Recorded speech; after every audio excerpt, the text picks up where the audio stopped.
बिस्मिल्लाहिर्रहमानिर्रहीम। अस्सलामु अलैकुम वरहमतुल्लाहि वबरकातुहू। नाज़रीन, आइए आप सभी का फिर एक बार मैं इस्तकबाल करता हूँ मेरा यूट्यूब चैनल MM एकेडमी में। आज फिर मैं सहायक उर्दू अनुवादक की तैयारी के लिए स्पेशल वीडियो लेकर आपके पास हाजिर हुआ हूँ और इस स्पेशल वीडियो में मैं आपको बताने वाला हूँ हिंदी से उर्दू तर्जमा और उर्दू से हिंदी तर्जमा, और उसके बाद कुछ ऐसे अल्फाज जिसको उर्दू में बताएंगे, फिर उसकी हिंदी बताएंगे, फिर उसकी अंग्रेज़ी बताएंगे, यानी हिंदी उर्दू और अंग्रेज़ी के इस्तिलाहात और हिंदी से उर्दू और उर्दू से हिंदी तर्जमा वाले जुमले। तो अज़ीज़ नाज़रीन, अगर आप मेरे यूट्यूब चैनल में पहली बार यूट्यूब चैनल को देख रहे हैं या अब तक मेरे चैनल को सब्सक्राइब नहीं किए हैं तो प्लीज़ आपसे एक बार दरख्वास्त करता हूं कि मेरे चैनल को ज़रूर सब्सक्राइब कर लीजिए और अपने दोस्तों के पास शेयर ज़रूर कीजिए। नाज़रीन, अगर साहब उर्दू अनुवादक की तैयारी कर रहे हैं तो ये वीडियो आपके लिए बड़ा इंपॉर्टेंट है, क्योंकि इसमें जो सवालात या इसमें जो भी अल्फाज और जुमले मैं लाया हूँ ये प्रीवियस क्वेश्चन से बिल्कुल टकराता है। इसी पैटर्न पर जो है प्रीवियस क्वेश्चन में पूछा गया था, प्रीवियस क्वेश्चन पूछा गया था। जो भी इससे कबल सहायक उर्दू अनुवादक की बहाली हुई है उसमें इस तरह के सवालात आए हैं। तो आइए बिला ताख़िर हम शुरू करते हैं। पहला, जैसा कि आप स्क्रीन पर देख पा रहे हैं, पहला क्या है? हिंदुस्तान एक अजीम मुल्क है। उर्दू में जुमला है पहला, हिंदुस्तान एक अजीम मुल्क है। हिंदुस्तान जिसकी हिंदी भारत है, ठीक है, एक का एक है। अजीम का जो है, अजीम का मानी बड़ा होता है, महान होता है, तो अजीम की हिंदी हम लाए हैं महान, और देश की हिंदी मुल्क। देश की हिंदी क्या है? मुल्क। देखिए, एक एक अल्फाज का मानी आप अगर समझ रहे होंगे तो आपके लिए जो है ये तर्जमा करना आसान। जिस चीज़ की भी चाहे उर्दू के अल्फाज का मानी समझ रहे हों या हिंदी के अल्फाज का मानी, यानी किसी एक ज़बान में तो महारत हासिल होनी चाहिए, तभी जाके दूसरी ज़बान में आप ट्रांसलेट कर पाएंगे। इसलिए अक्सर हम कहा करते हैं कि हमारे बच्चों को अक्सर हम समझाते हैं कि हम सबको ऑलराउंडर बनना चाहिए। जिस चीज़ को आप हिंदी में जान रहे हैं उसको उर्दू में जानिए और उसको अंग्रेज़ी में भी जानिए। तो जैसा कि आपने देखा कि हिंदुस्तान एक अजीम मुल्क है जिसकी हिंदी है भारत एक महान देश है। क्लियर? अब आगे चलते हैं। अब दूसरा जुमला आप देख रहे हैं। दूसरा जुमला क्या है? उसकी तारीख़ सदियों कदीम है। किसकी तारीख़? हिंदुस्तान की तारीख़ सदियों कदीम है। तारीख़ की हिंदी है, तारीख़ की हिंदी है इतिहास, और सदियों मतलब सैकड़ा, यानी 100 साल कह लीजिए, ठीक है, 100 साल से भी ज़्यादा। सदियों, सदी की जमा लाया है, यानी 100 साल से भी ज़्यादा। और पुराना को उर्दू में कहा है कदीम। कदीम का मानी पुराना, कदीम का मानी पुराना। तो अजीज़ तलब, अगर आप लफ्ज़ बाई लफ्ज़ अगर जुमले अल्फाज का मानी आपको याद होगा तो आपका जो है ट्रांसलेट करना आपके लिए आसान होगा। तो उसकी तारीख़ सदियों कदीम है, मतलब इसका इतिहास सदियों पुराना है। आपको ट्रांसलेशन करना है क्योंकि एग्ज़ाम में इसी तरह के जुमले से आपको तर्जमा करने के लिए कहा जाएगा। चलिए तीसरा नंबर में देखिए। तीसरा नंबर में कह रहा है यहाँ बेशुमार मज़ाहिब के लोग रहते हैं। देखिए, बेशुमार मज़ाहिब, ये आपको याद रखना है। बेशुमार का मानी क्या है भाई? बे का मानी नहीं, शुमार माने गिनती, यानी जिसकी गिनती नहीं की जा सके, तो उसकी हिंदी है अनेक। क्या है हिंदी? अनेक। अब धर्मों, ये क्या है? बहुवचन है धर्मों, उसके लिए लाया है मज़ाहिब। मज़ाहिब क्या है? मज़हब की जमा है। वाहिद जमा से भी 10 नंबर पूछेगा, इसलिए आपको ये भी मालूम होना चाहिए कि मज़हब वाहिद है और जमा मज़ाहिब है। उसकी हिंदी लाया गया है धर्मों। धर्म वाहिद और धर्मों जमा हो जाएगा, नहीं बहुवचन हो जाएगा, ठीक है। अब देखिए, मीनिंग समझ में आ रहा होगा आपको कि यहाँ, ठीक है, यहाँ बेशुमार अनेक मज़ाहिब धर्मों के लोग रहते हैं। तो ये अब अल्फाज का मानी याद था, जिसलिए आपको तर्जमा करना आसान हो गया। बहुत सिंपल है, अगर आप ध्यान देंगे ना तो आसानी से आप जो है हल कर सकते हैं। चौथा नंबर में देखिए, चौथा क्या है जुमला? ज़बानें भी यहाँ बेशुमार हैं, यानी लैंग्वेज, ज़बानें भी बेशुमार हैं। बेशुमार तो आपने देख लिया कि बेशुमार का मानी, तो इसमें हमको 2 चीज़ देखना है, ज़बानें और एक नई चीज़ क्या है? बेशुमार। तो बेशुमार हम लोग अभी देखें, बेशुमार की हिंदी है अनेक, यानी जिसको गिनती ना किया जा सके। ज़बानें मतलब भाषाएँ, ज़बान का मानी भाषा, तो ये लैंग्वेज। तो अब देखिए, ज़बानें यहाँ बेशुमार है, यहाँ अनेक भाषाएँ भी हैं, ठीक है। ज़बानें भी यहाँ बेशुमार है, तो उसकी शुद्ध हिंदी हो जाएगी यहाँ अनेक भाषाएँ भी हैं। क्लियर है? अब आगे चलते हैं। 5वां नंबर में है, 5वां जुमला है कि हम तमाम हिंदुस्तानी हैं। देखिए, बहुत आसान है। क्या है? हम तमाम हिंदुस्तानी हैं। तो हिंदुस्तानी की हिंदी क्या है भाई? हिंदुस्तानी की हिंदी है भारतीय। क्या है? भारतीय। तो हम तमाम हिंदुस्तानी हैं, मतलब हम सभी भारतीय हैं। क्लियर? तमाम का यहाँ सभी लाया है। अब आगे चलते हैं।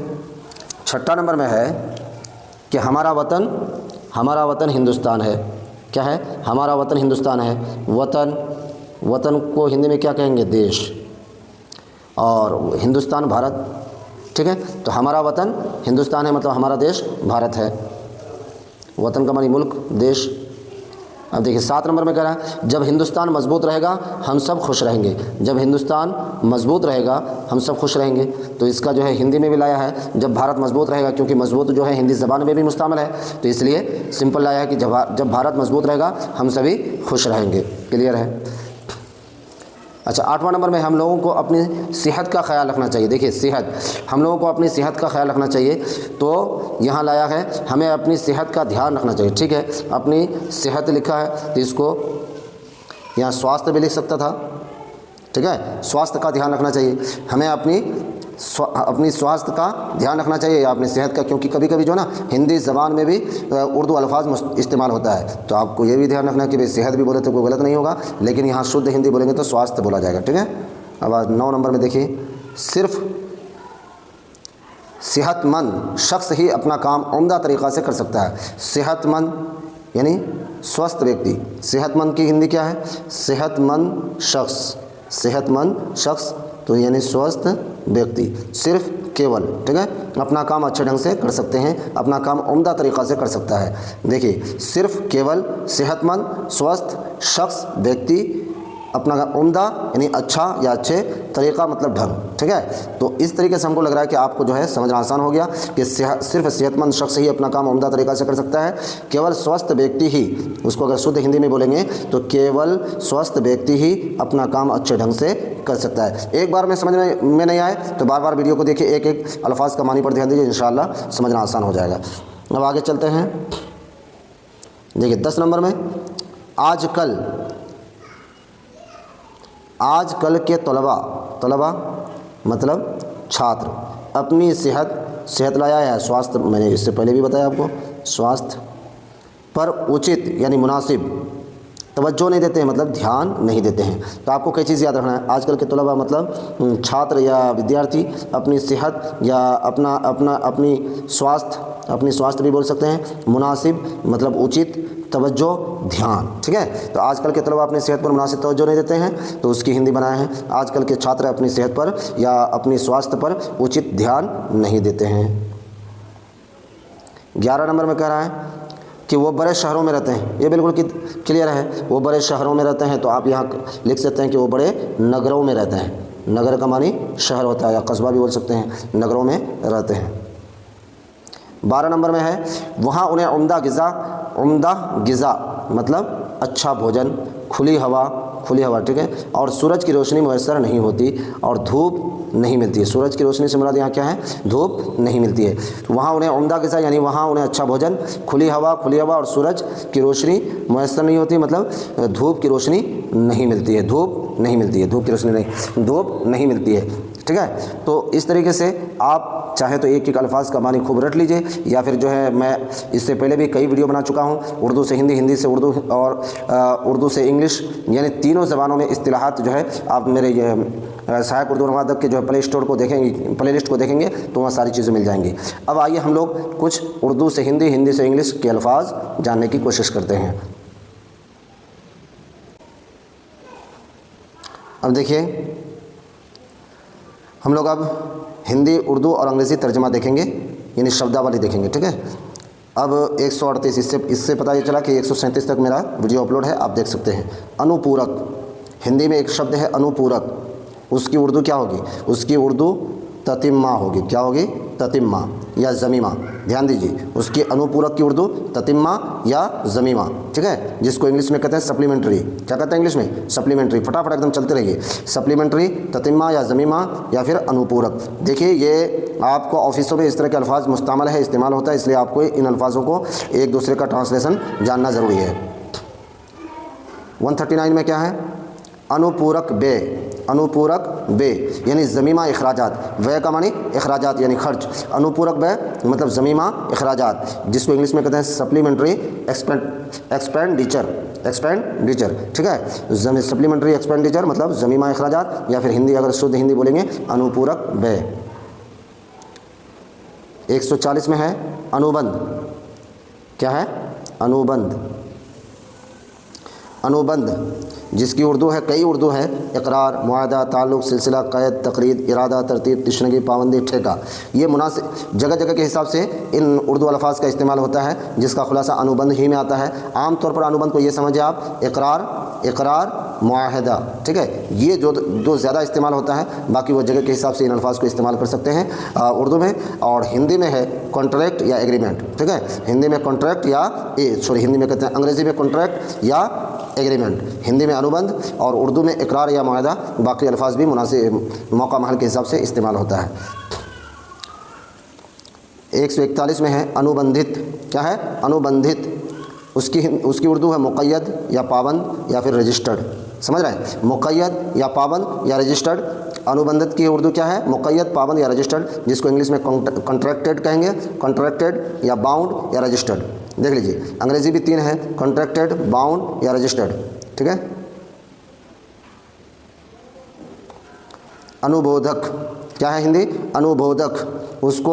उसकी शुद्ध प्योर उर्दू है याददाश्त या दस्तावेज़, गैर रस्मी ख़त या मेमोरेंडम, ठीक है। मेमोरेंडम इंग्लिश लफ्ज़ है लेकिन उर्दू में इस्तेमाल होता है, ठीक है। याददाश्त या दस्तावेज़ या गैर रस्मी ख़त या फिर मेमोरेंडम, और उसको अंग्रेज़ी में कहते हैं मेमोरेंडम या नोट, दोनों में से कोई बोल सकते हैं, जिसकी हिंदी है अनुबोधक। अज़ीज़ तलबा, मैं आपसे एक बात बताना चाह रहा हूँ कि अगर आप इन तमाम ये जो वीडियोस आपको मैं PDF में पढ़ा रहा हूँ, अगर इन PDFों को चाहिए आपको कि नहीं, इन PDFs की आपको ज़रूरत है, तो आप जो है मेरे व्हाट्सएप ग्रुप से जुड़ सकते हैं। व्हाट्सएप ग्रुप का लिंक जो है मैं डिस्क्रिप्शन में डाल दूंगा, आप वहां से जाकर जो है व्हाट्सएप ग्रुप में जुड़ जाइएगा। व्हाट्सएप ग्रुप से जुड़ जाने के बाद आपको जो है ये तमाम जितने भी PDFs के ज़रिए मैं पढ़ा रहा हूँ, आपको उसका मटेरियल व्हाट्सएप के माध्यम से मिल जाएगा।